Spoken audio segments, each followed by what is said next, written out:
When you think of our show, you usually think Todd and Paul. If you pay attention to our podcast, you'll have heard my voice. I'm a regular stand-in for when neither Todd or Paul are available.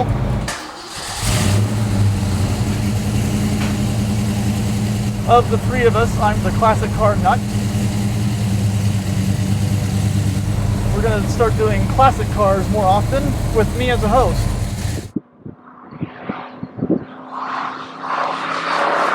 You don't think about the guy behind the camera, me. I'm Chance. I've been with the show for 3 or 4 years now as a camera guy. I used to work for a company that built Shelby Cobra replicas. This is my 1967 Ford Mustang. I've had this car for 17 years now. We actually brought this car home on September 11th, 2001.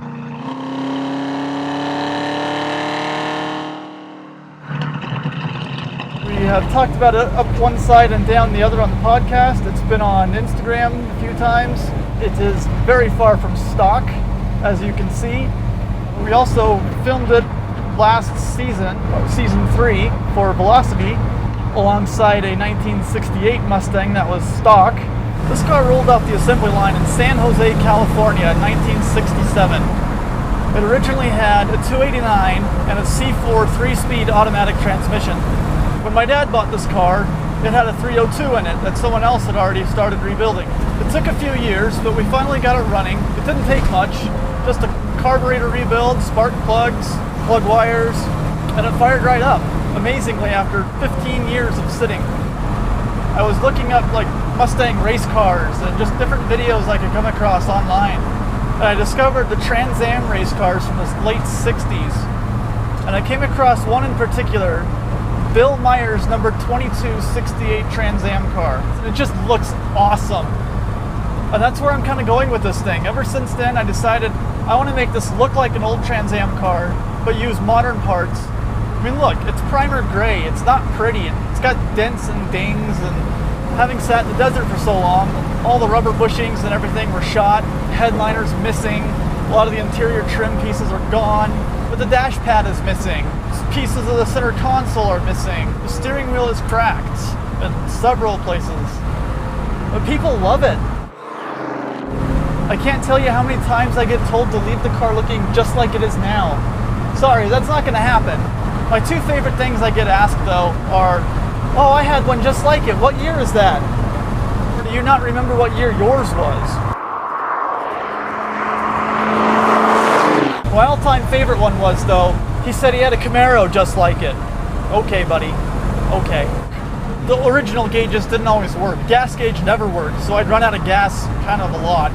So I got these. The speedometer's GPS based. It's got all kinds of modes that you can do. You can program the shift lights on the tack. Really easy to install, easy to read. Now, Paul may be the known Porsche guy, but I'm also a Porsche guy. And I used to work for a Porsche dealer. We'd get 911s every now and again that had the red gauges, and I just loved it. And I eventually plan on painting the car black and red. After about 10 years of working on it, it's sitting for a while because, you know, life happens. The car was finally registered for the first time in my ownership. It was my daily driver here in Utah for about a year. And at the time, the heater didn't work. There were days I'd drive to work and it'd be 17 degrees outside with no heater. That sucked. But it actually wasn't long after that unfortunately that engine blew. We never figured out exactly what the cause was, but we speculated it was probably piston rings. So then the plan was to rebuild that motor, until one day I got a call from a friend who, coincidentally, one of his neighbors was selling a Fox body Mustang, a 91 GT, for $1,000. It wasn't in great shape, but the engine and transmission were in fantastic shape. They ran great, they made great power, they were smooth, they leaked a ton of oil, as, you know, small block Fords do. The heads alone on that motor were worth more than $1,000, so I bought it.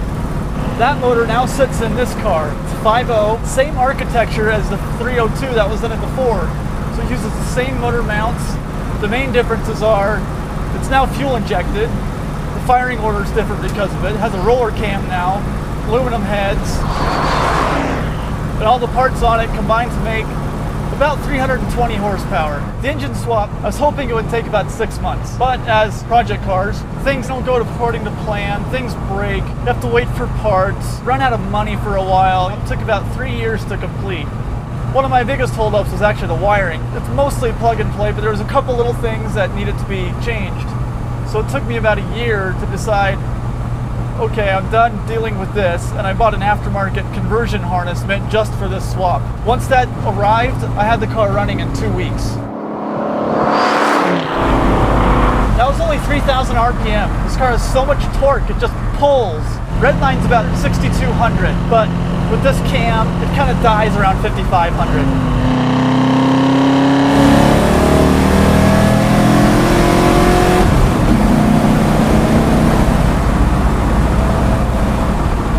It's not the fastest car on the planet, but it's an experience. The noise, the car shakes a bit, it's so raw. I know that's cliche to say, but it just is. Also lifted from that Fox body was this 5-speed transmission, the T5.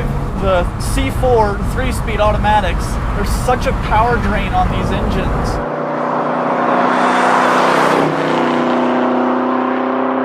They say they take 30 to 40% of the power away. These take more like 15 to 20%. It's easy to find gears. Paul actually said this is one of the easiest cars he's ever heel-toed. And that says something, especially coming from a Porsche guy. The suspension has been replaced. It now sits an inch lower all around. It has a 1-inch Shelby drop up front, which lowers the upper control arms by 1 inch, changing the suspension geometry, also giving it that slight forward rake that muscle cars are so synonymous with. This car originally came with drum brakes all around. The front brakes now are from a 2007 Mustang GT. So they're 12.5-inch rotors, 2-piston calipers.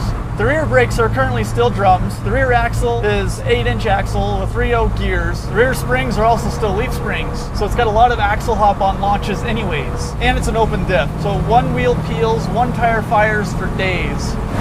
Going through these S's, you feel the suspension settle, and then the axle shifts. Because there's no Panhard bar, there's no Watt Slick on it yet.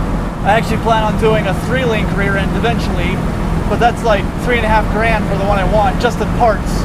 And then you got to install it all. But that should really help wake up this rear end. And it's actually got a surprising amount of grip, considering this is a 50-year-old car. The steering feels so good, despite it being incredibly slow steering ratio, 18 to 1. It actually has a lot of feel. This car originally had power steering on it as well, but the original power steering in these things were prone to leaking, and they were so over boosted that you didn't feel like you were driving a car. It felt more like driving a barge. Oh, these are tight. Steering actually feels pretty heavy through these corners.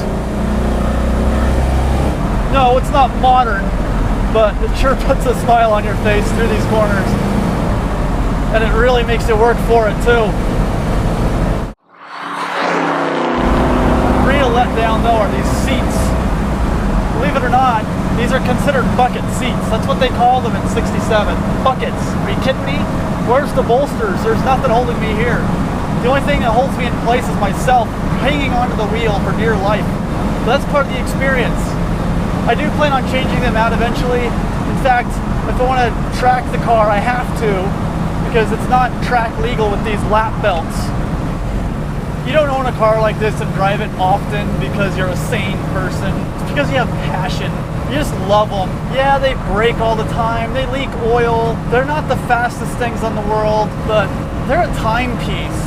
Even with these modern parts that I've got on here, it's still an experience.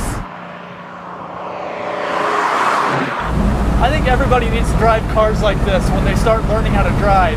Manual, raw, no radio, no power steering, no power brakes, and it makes you pay attention. You can't sit there on your phone.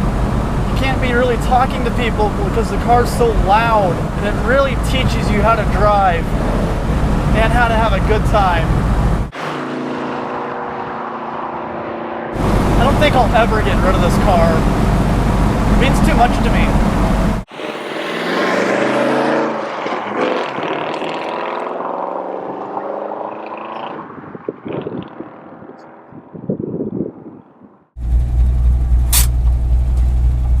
Look, I got a working parking brake again. Thanks, Todd.